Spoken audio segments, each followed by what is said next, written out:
I read that there was on the website that Best Buddies, you have a vision to 2020, I think it is. Can you talk a little bit more about that?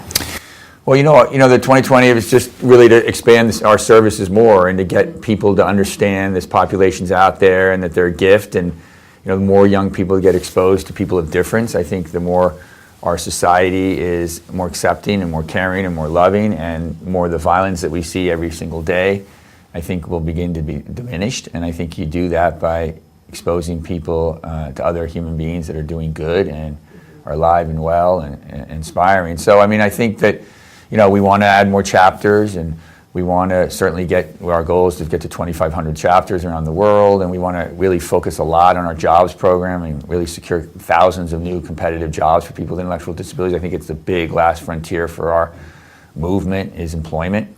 Because it's a gigantic void when kids get out of school, whether it's 20, 21, 22, or they get out of the system, what's next? And for all of us, what's next is employment. For my children, for your children one day, it's all going to be about employment. So we really want to invest a lot of time and energy, and we are resources into trying to build our employment program.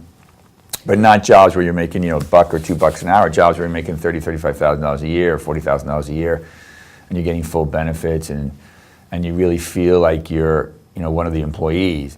I think, when the leadership of any company sort of invests in it and believes in it and becomes passionate about it, it helps it enormously in terms of getting job openings and getting the opportunity for us to come in and meet with HR people and having them give us the opportunity to interview and bring people in so that they will interview people with special needs in the workplace. Because I think if you get the chance to interview them and it's the right job, they are the best. And I don't just say that because I love the population or I'm interested in this cause.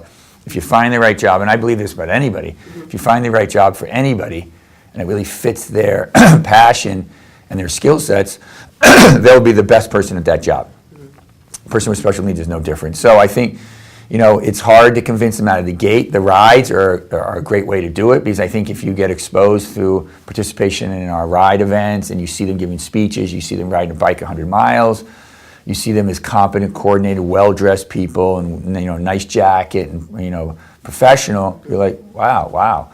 I didn't realize they could give a speech. I didn't realize they could ride a bike 100 miles. I didn't realize they could sing so well. I didn't realize they could sign so well. I didn't realize they could dance so well.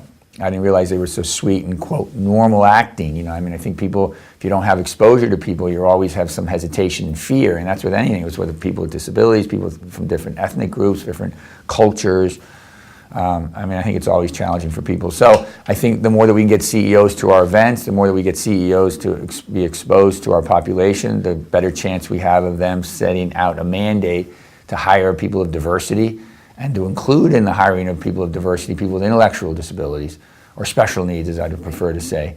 And I think, it just takes time. It's a generational shift. But the world is a very different place, and our population is treated very differently today than they were 25 years ago, even when I started Best Buddies.